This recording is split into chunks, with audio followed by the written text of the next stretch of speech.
Please welcome Coach Divisional Vice President, Procurement, Hernas.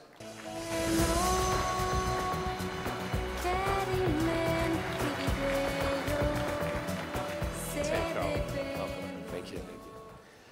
Good morning, everybody. I'm very excited to be here in Las Vegas. When Tim sold me on the 9 a.m. slot on Thursday morning, I kind of said, but I'm psyched everybody's here, and it's a great turnout. So thanks for coming. I remember my first Ariba Live, and it was Orlando a few years ago. I remember sitting in those seats you guys are in right now and listening to the impact and the value that various customers are bringing up on this stage, and suppliers as well. And I remember sitting and thinking that, you know, the impact and the value that folks are bringing to their organizations, and it's so changing to what people do, that I sat there and said, I think, you know, this is real, this is possible, this is something that works, and this is something we can do at Coach, and how can we do this, and whatnot. So went back, came with some plans, built progress charts and blah, blah, blah. Really sold that internal vision to drive Coach to this next level, and that's really here what I want to share with you today. So before we jump into the fun stuff, just some overview and a few facts about Coach. So first of all, I hope the brand needs no introductions. Any Coach fans out there? Couple? All right, good, thank you. Brand shines through pretty hard, even with a tough procurement audience, so thank you. But for those that don't know us, we're a New York-based fashion design house anchored in leather accessories, but obviously extending into many lifestyle categories with a strong presence around the world. As you can see from our founding up there, 1941, 75 years is coming up next calendar year. So tons of activity and interesting stuff planned as we embark on that. Additionally, you see 20 plus countries, over 1,000 direct-owned stores, as you can imagine, thousands of suppliers all around the world, indirect and direct. So before we dig into procurement and our specific journey, can we just back up one more slide, sorry. Want to talk just a note about transformation. So Coach is going through truly a multifaceted transformation at the moment. There's conversations with financial analysts, there's conversations with customers, we're redefining the brand. We'll talk about this a little more later. It's what Tim referred to as modern luxury. The company is really changing. We've recently announced our intention to acquire Stuart Weitzman, another fantastic brand, and we really view Coach turning into a multi-brand powerhouse. Beyond all of that, we're also transforming internally. So for instance, finance, IT, obviously procurement is what I'm here to talk about, going through significant changes with measurable impact, all right? I'd like to share more about that journey and specific path.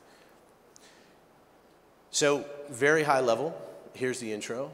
Started about 5 or 6 years ago, small team, focused on value, focused on results, and really have shifted from what I would say almost tactical sourcing to more strategic sourcing, category management, and now spend management with our recent investment in P2P.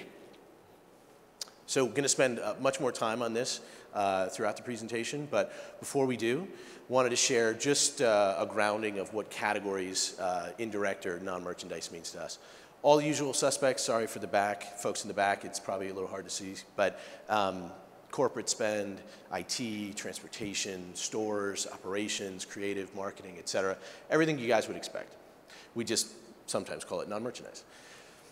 So looking at the spend, looking at those seeds of the journey that I've shared already. Sorry, did I go back one? No, this is it. This curve, or this slide, is what I call the maturity curve for Coach. And as I mentioned, we started with sourcing. That's kind of that left-hand side. I've got slides here too, in case you were wondering. So started with sourcing, again, value, getting into more advanced categories, driving results, whatnot. And that's really that first step. You see there, that little gray triangle. And that's our first capability enhancement through basically Ariba sourcing and then some process stuff we turned on our side. Beyond that, or after that, we've achieved significant results by recently turning on P2P. And we'll talk a lot more about this later, but that's really that second bump, so our second step function of capability there. So again, fantastic unlock. You heard the creepy video of me up there on the 40-foot screen. But tremendous unlock, tremendous unlock for Coach. And that's really that second step function. Rolled it out in North America, expanding to Asia and Europe soon. So these milestones were really about a technological transformation and building the platforms for success. And I highlight those two areas of capabilities because they are step functions, right? When you come from paper or manual or whatever process you're on now, this technology just completely changes that. And I can't say enough about it. So we invest in the tools, we invest in the platforms we need for success, and sprinkled in a bit of process and best practice along the way. Going forward, we're really looking at rewriting the role and focus of procurement. How it's done, where it's done, who it's done with, how we align with our functional stakeholders. So our legacy is very much on sourcing and cost savings and whatnot. But as you know, value comes from many, many places. So we're planning tighter integration in each of those functional areas and more specialization, as well as expanding our procurement operations center of excellence globally. All right, so that's executive summary. I hope you're all still with me. Moving on, how did we do it? How did we kick this off? How did we get this started? This slide, I know the intention is not to go through it and to dig in, but this is some snapshots and some graphics of a procurement assessment, a diagnostic. So a spend cube, a spend funnel, a Pareto, a tornado. I wonder what the non-procurement folks are thinking in the room right now. What is this stuff? Anyways, but this should be, bread and butter for procurement folks. And it's not something you do every day, but it's something you do when you want to take a step back and you want to assess the organization, you want to assess the opportunities that are available for you from a sourcing perspective, right? So we take this analysis and we use those outputs to build a sourcing plan. So a grouping or a collection of projects that you want to review and go after in some way through some sort of a sourcing process.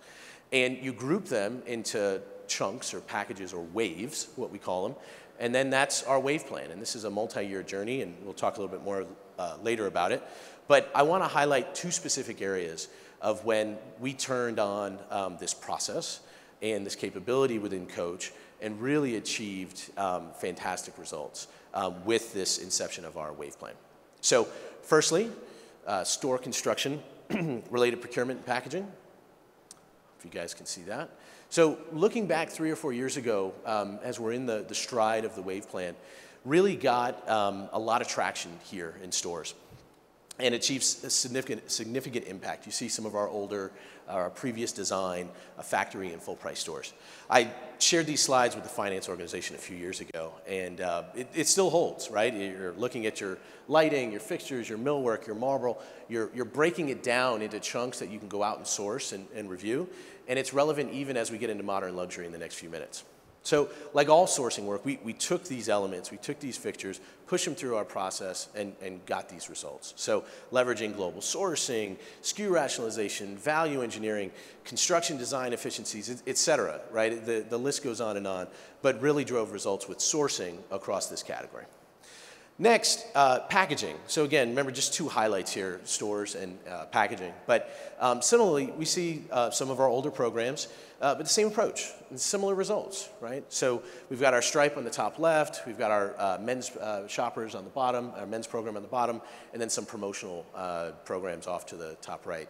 So specification optimization, volume consolidation, global sourcing, distribution opportunities, et cetera. It's different levers for packaging than store construction, but same process, same methodology. Right? These are just a couple examples. We achieved significant results with this approach and tools. And I want to give that macro view of what sourcing meant to us a few years ago, how we got those results, and then how we parlayed that into P2P. Okay? So nearly 100 spend areas or projects encompass 3 or 4 years of 3 or 4 individuals really rolling through the organization and driving value with significant bottom line impact. All right? Some were bottom line. Some were reinvested into those categories specifically, so build more stores or build nicer stores or better material packages for stores, and others were helping to fund procurement. So P2P was, frankly, directly funded off of sourcing success, along with my team's credibility, right? So my team's heritage is really savings and cost reduction that I'm working to refine. It's not where I want to be long term, but it's not a bad place to be right now. Okay, so that's kind of sourcing 3, 4, 5 years ago. That's the executive overview. How does modern luxury fit in, and how does procurement fit into that? So Tim mentioned modern luxury. I've danced around it a little bit. I want to set the stage for what this means at Coach, not this stage, that stage. While modern luxury specifically is recent, so the terminology that we've been using, to me, it's more about ongoing transformation and change. So this ability to be flexible and change continuously, it's critical to retailers. Let's dig into what this means for Coach. So modern luxury is really about 3 things: product, stores, and marketing. Very fundamental, right? How do we wrap our customer in, whatever this new modern luxury means to Coach? Being Coach and being who we are, it also means authenticity, truth, heritage, right? Taking all of that, applying your investments, and making sure you land in a place that we're comfortable with, we understand, and it really develops and serves where we want to be as a company. So for back office functions, it's also about scale. So while I don't personally focus on product, indirect procurement really wraps around product in every way, from stores to technology to transportation. So let's start with a couple areas, we discussed a few slides ago, but here's the new version, all right? So modern luxury, here you see some imagery of our new modern luxury store design. Beautiful, right? Gorgeous stores, intriguing, exciting, inviting, authentic stores that fully express our brand and what modern luxury means to Coach. Check out the new elements: video wall, lighting, bricks, fixtures, vitrines, right? These are things that more than likely didn't exist in the time when we were designing and building stores in the past. But here they are, and I work heavily with the teams that manage the procurement here and tackled it in the same way we did 3 or 4 years ago: sourcing, global processes, global sourcing, SKU rationalization, et cetera. Very different items, very different design, but the process is still there. And results are driven by the same factors. So, and not only are results there, but when the results do come, we again make that same decision about how we want to invest. So is it build more stores? Is it enhance the store packages that we do have? Or is flow the savings down to the bottom line? There's a couple more shots of the stores. We got some images. Here's some mannequins. You see our herringbone brick, some furniture. Not to be forgotten, for all the men out there, Coach does sell men's product. It's beautiful. This is the men's section in a modern luxury store. We've got some lacquered materials, some carpets, et cetera. In summary, the teams here yielded upwards of 25% savings in recent RFPs. Tremendously impactful. And you have to think about this in context, right? So yeah, you can do an RFP and you can source and you can just plug through the process and get some level of results. But what really drives it is the combination of the design or store design teams and procurement together. So anything that's design heavy, as most of what Coach does, touches customers will be, there's an opportunity for procurement, but it's that partnership that really drives value. So I don't think I'm doing this justice. You need to see this in a better way. You need to see how everyone at Coach feels when we look at these stores. I've got a quick video we made for our launch of Central Park store in New York City. Recently renovated modern luxury store, Time Warner Center, embodies the full expression of modern luxury for Coach.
So I really love that video. The imagery, that beat, it really motivates me. I hope you guys enjoyed it.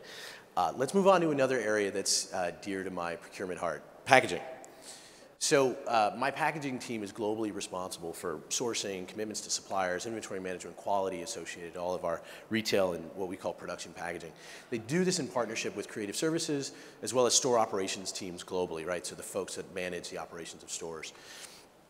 Here's some of the new designs. We've got garment bags in the top left. We've got hangers top right. We're selling significantly more apparel now, so we need to design and develop hangers. And as well as storage bags in the bottom right. So these storage bags are the bag that comes inside the product that you buy, that you can store your product when you get home. All in our signature black. On the left, there's also some unique upgrades that, not this left, this left.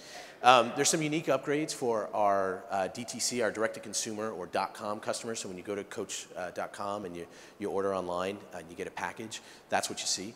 And on the right-hand side, we have our pure retail program. So top right is our boxes and bottom right is our shoppers. So beautiful upgrades to our program. Again, sourcing, it's the same story, right? We looked at it a few years ago, we come back, we hit it again, and whether it's a saddle design or a craft design or a stripe design, it's the same principles, right? And we take those results and we drive value for Coach. My team drove, for instance here, 10% hard savings in a recent RFP. Very proud of the impact they've made. All right, so anybody who knows me knows I like sourcing. It's kind of in my ethos. It's how I look and think of the world professionally and personally. It's where I've spent most of my career. I enjoy it, I do. But there's more to procurement, as you all know, than category strategies and negotiations. So not only is procurement focused or tasked with finding opportunities and negotiating opportunities and even sometimes implementing opportunities, but once we have them, how do we make sure we keep them? And then how do we make sure we achieve them, right? So I want to dig a little deeper into what we call Coach Procure. It's managed by our Procurement Operations Center of Excellence, currently in New York.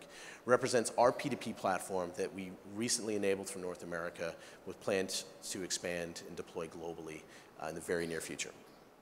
I'm going to share a few of our operational reports, literally the reports we use to understand impact and value that we're getting from the system. They represent the culmination of a multi-year journey for Coach. You got to think the slides alone took a few years to make. Tremendous amount of work for these individuals and teams involved, all because modern luxury deserves modern procurement. So sorry, James, I had to steal that one from you. James is my Director of Global Procurement Operations. And I love that line. It's perfect. It's perfect with our brand. It's perfect with the change we're going through. Modern luxury deserves modern procurement. So this graphic represents the reasons. Oh, one more. There we go. This graphic represents the reasons Coach really made the internal decision and then how we pushed it out to the organization. So I mentioned some flexibility earlier that's important to retailers. Obviously, it's critical to who we are and what we are. But I often say to my teams and some other teams and executives, there's nothing more flexible than a human being and a piece of paper, right? And when you come from that environment where it's manual and paper and just legacy, et cetera, it can be hard to sell this type of change, right? And as you know, that flexibility or perceived flexibility that people have with that piece of paper, it comes at a price. This is how we refocused that conversation and said, look, we need visibility, we need productivity, and we need better controls, period. All right, so 3 charts. Apologies for the folks in the back. We're not meant to dig into super details on them, but you get a feel. This is the spend through our platform, both Ariba when we're using it appropriately on the front end, and then when we're going outside the system, outside of the Ariba system and processing invoices on the back end through SAP, kind of our old way of doing it. This is real data. This is 18 months of history. We start small, obviously, as you can see, and then ramp up over time is what you want to see, right? We've got spend on the left. Spend is bars, so blue and green.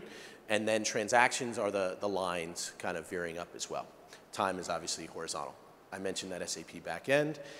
This report specifically is for all the suppliers that we've enabled. So as you guys go through your deployments and whatnot, you're literally going to flag suppliers as being ready to transact or okay to go through this new process.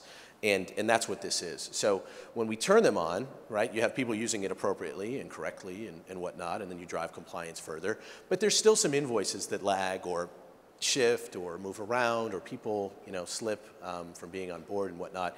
So this is also a view into compliance. So you see our spend going up and our transactions going up. Blue and red up is good. Green and purple down is bad. More spend through Ariba, less spend through SAP. And we're headed in the right direction. There's still more work to do. I don't like that purple shelf up there on the right. I don't know if you guys see that. This is not a store construction comment, but it's, it's work in progress. As you can imagine, there's tons of work involved here. The project to deploy this is a significant undertaking in concert with procurement operations, accounts payable, et cetera. 2 more charts. This particular one this next one is particularly powerful. So here we have, remember we had Ariba, the buying channel through Ariba on the last one, and then kind of buying or paying through SAP in the previous slide.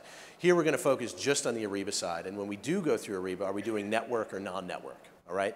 So what this shows, again, blue and red is network going up, and purple and green is non-network staying relatively low. And you want to monitor that to make sure that value. So I've called this sometimes the Christmas miracle slide. So recently we've noticed a big uptick in results, and some of it's Christmas and retail and holiday and whatnot. But this is why this technology is so important to Coach, all right?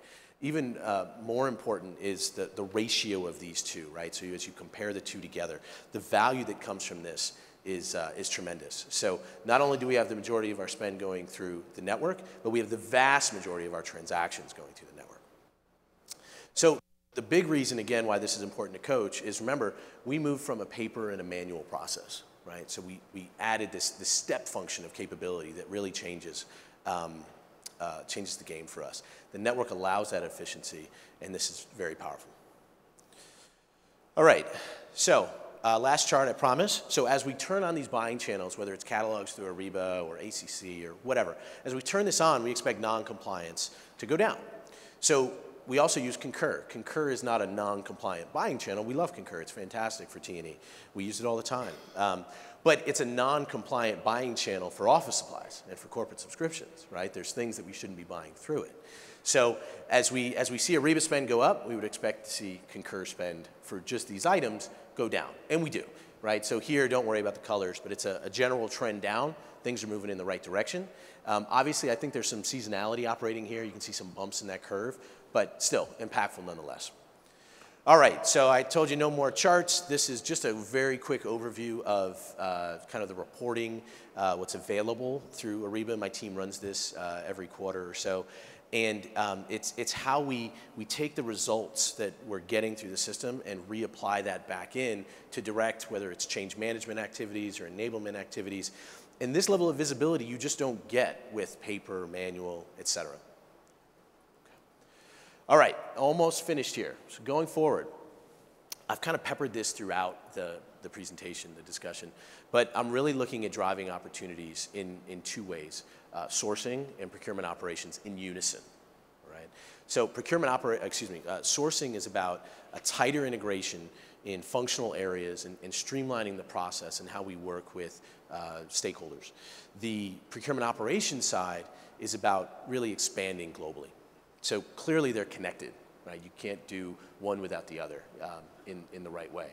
But I think of them as 2 sides of the same coin, both of them inching up that maturity curve that I showed earlier. All right, so that's all I have prepared. Last but definitely not least, I want to finish by thanking the teams that I'm privileged to lead as a part of all of this journey, and the individuals across the company. It's been an amazing journey and a tremendous amount of work. Coach could not have done it achieve these milestones without them. Top of that list is procurement operations, James, Luisa Radica. You guys are doing a fantastic job. Keep it up. Obviously, partners in finance, IT, they're critical to all of this. So various category teams, Ariba, SAP. Thank you for all of your support through this journey, and thank you all for allowing me the opportunity to share this here with you in Las Vegas. Enjoy the rest of your time at Ariba Live.